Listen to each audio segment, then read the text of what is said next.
অতিরিক্ত ঠান্ডা ও শীতের কারণে এই সময় দেখবেন গাছের জালি ব্যাপক পরিমাণে আসার পরেও বেশিরভাগ জালি ঝরে পড়ে শুকনো হয়ে যায় এবং ফলন অনেক হ্রাস পায়। আপনি শসা, করলা, ঝিঙে যেটাই চাষ করতে যাবেন না কেন, এই সময় এই সমস্যাটার সম্মুখীন প্রায় 90% কৃষক হয়ে থাকে।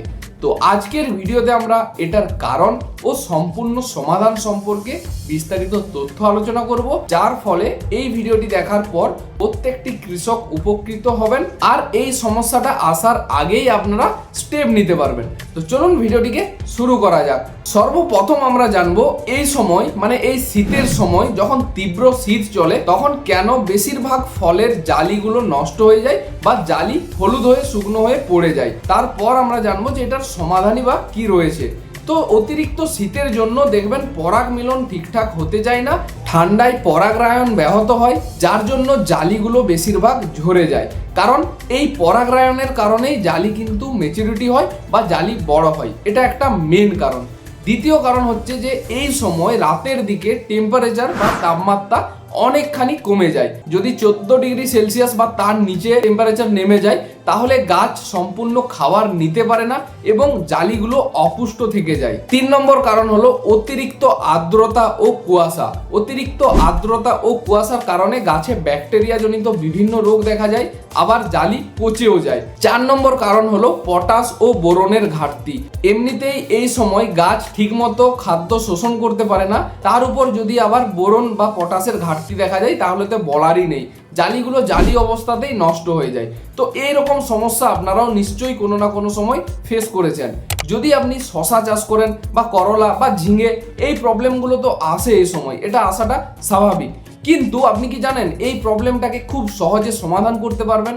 এবার আমরা সেটাই জানাবো যে কিভাবে আপনারা এই প্রবলেমগুলো থেকে এটার সমাধান নিজেরাই বের করতে পারবেন। সর্বপ্রথম যে কাজটি করতে হবে সেটা হলো সঠিক মাত্রায় ঔষধ ব্যবহার করা, আর দ্বিতীয়ত হলো নিয়মিত জলসেচ করা। মানে নিয়ম না জেনে জলসেচ করলে কিন্তু এই সমস্যাগুলো বেশি দেখা দেয়। যেমন রাতের দিকে এই সময় জলসেচ করার থেকে বিরত থাকবেন, আর এই সময় জমি একটু শুকনো ভাব করার পরই জলসেচ দেবেন। মানে খুব বেশি এমনিতেই আর্দ্রতা বেশি থাকে বাতাসে, তাই জমিকে বেশি স্যাঁতস্যাঁতে না রাখাটাই ভালো কাজ হবে।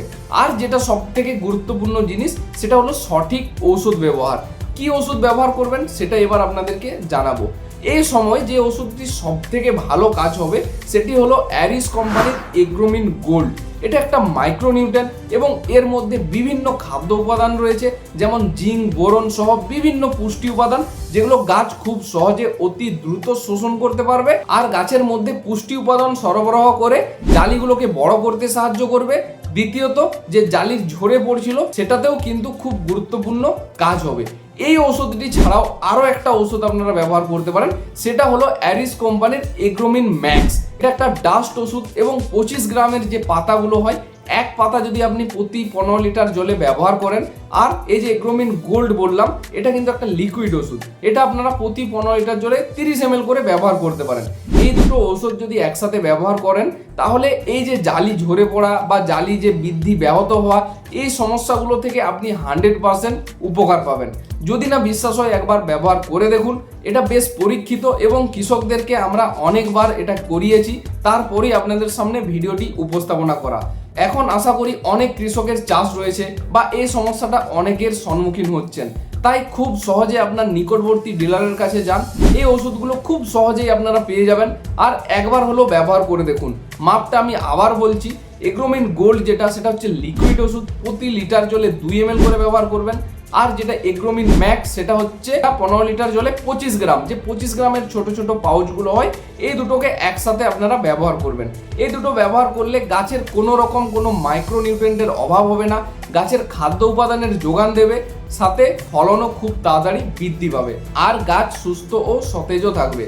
তো আজকে আপনাদের অনেকের কোশ্চেন ছিল যে এই সময় জালি ঝরে পড়া, জালি শুকনো হওয়া, এই সমস্যাটা কেন এত বারবার হচ্ছে বা এটার সমাধান কি। তো আপনাদের রিকোয়েস্টে এই ভিডিওটি বানানো। যদি এই ঔষধগুলো আপনি আগে ব্যবহার করেছেন, তার রেজাল্ট কেমন পেয়েছেন অবশ্যই একটা কমেন্ট করে যাবেন। আর আজকের মতো আমরা এখানেই শেষ করছি।